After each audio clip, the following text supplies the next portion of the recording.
pause it here. There we go. Okay. Yeah, tell me about you and your business or businesses. So one of the businesses, the home inspection business, BPI Inspections, Okay. and so we do real estate inspections, and we're one of the few companies that are a one-stop shop in that we do all the inspections needed. So Oh, agents and wow. clients can literally call us and make one phone call because there's a lot of inspectors in our area that they just do home inspections. So if the client wants a sewer scope done or if they want a pool inspection, the agents typically have to coordinate all the different people involved where Yeah. we handle everything at one stop. So it makes it very easy on everybody involved. That's really cool. In this area, we had to have radon testing done too. Do you Yep. do that too? We don't out here in SoCal. We don't deal a lot with Mm. radon Yeah. in our area out here in the desert, so it's not that big of a deal where we're at. Do you have any reason why certain areas have to deal with radon? Like, why does it happen that way?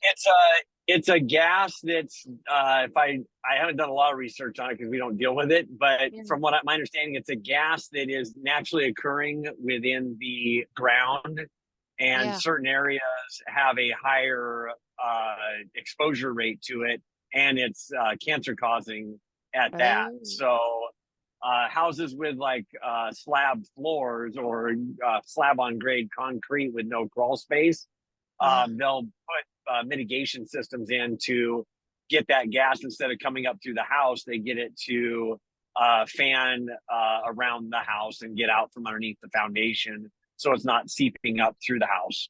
Well, that's super scary. Glad I had that done. Right. I don't want to get radon poisoning. Right. So you said one of my businesses. Did you say one of my businesses? Yes, one of the yep. Yeah. And the second business, I own a Christmas light company.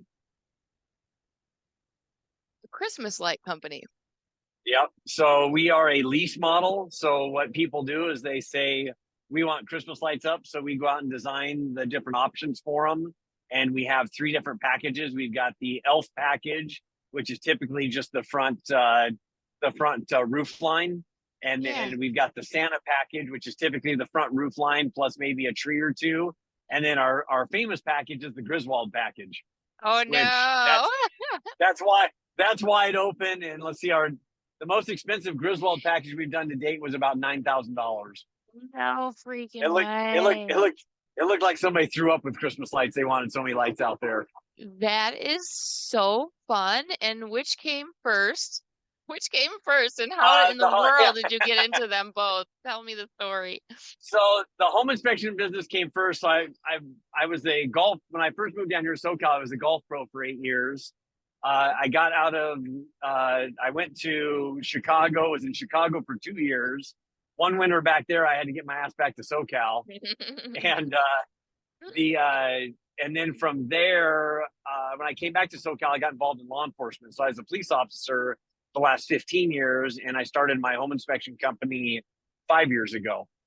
And a couple of years ago or 2 years ago, we had kind of a lull in the real estate market and a slowdown. And I'm like trying to put the dollars to cents. And I'm like, I was in a mastermind call with a coaching group, and I said, hey, has anybody got any ideas for some income that I can do? And one of the gals in the group said, well, why don't you do Christmas lights? And I'm like, I said, that's a couple $100. I've done that before. She goes, no. She goes, it's a lease model. She goes, she hooked me up with a friend of hers. He's been doing Christmas lights down in San Diego for 20 years. His What? company did 1.7 million last year in Christmas What? lights. Are you Yeah, kidding between October 1st and January 31st, he did 1.7 million. He's got 6 two-man crews, and they are literally October 1 to January are working their asses off, except right around Christmas. It is. me? Yeah, that's wild. I Yes. don't know why I never thought of it. Like, well, first of all, let me say I live in Gurnee, so you were Oh, my okay. neighbor for Yes, I was. I was in Wakanda. Okay, okay. So we were briefly neighbors, but and I Yep. agree with you about the winters. I don't know why I live here. It's just because I've always lived here. Now I have a brick and mortar business, so I think I'm stuck here. Right. Were you on a season of the blocks? Yes, I was on season 13.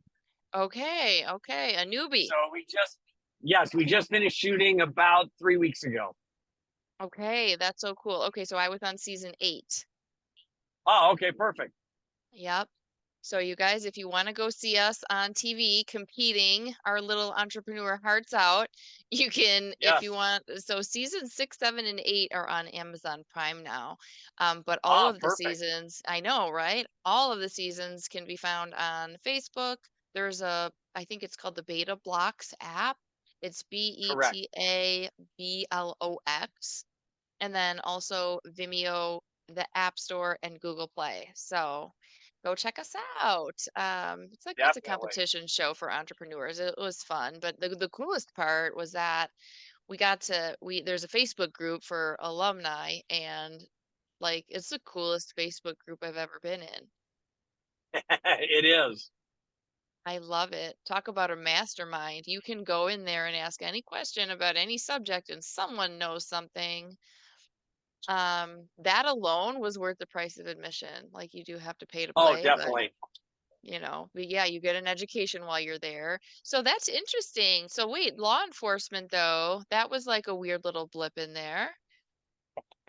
It was. I'd always thought about being a police officer, but I didn't fight a lot when I was growing up, and so and all the cops I was around, they were all like heavier set. I mean, they weighed like 240. They were 6 foot, six Yeah. foot, 240 pounds, and I was always more slender. So I'm 6'2".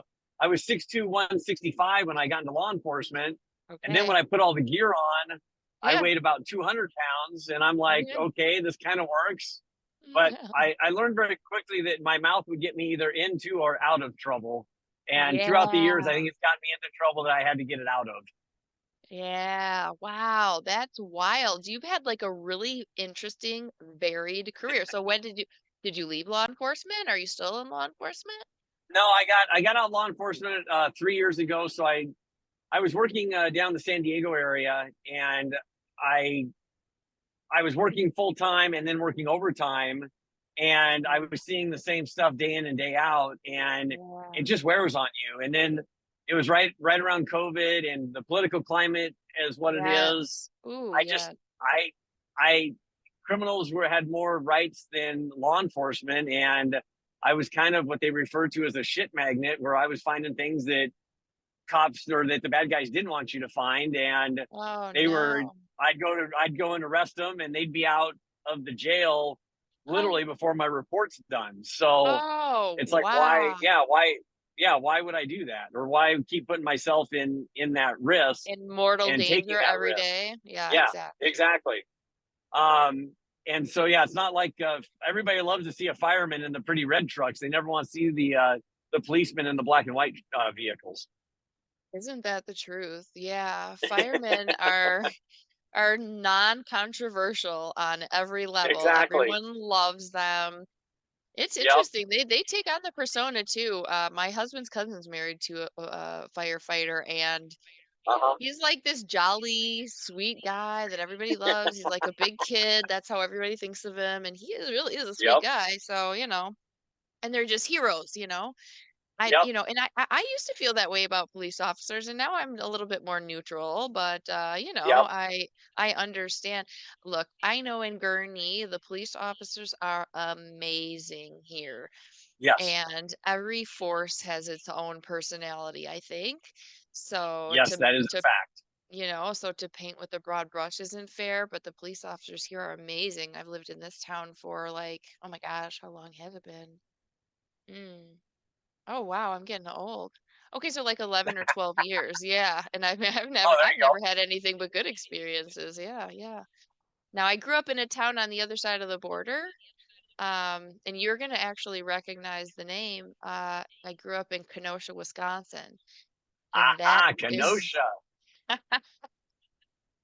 I lived in Appleton and oh Oshkosh for yeah. a minute.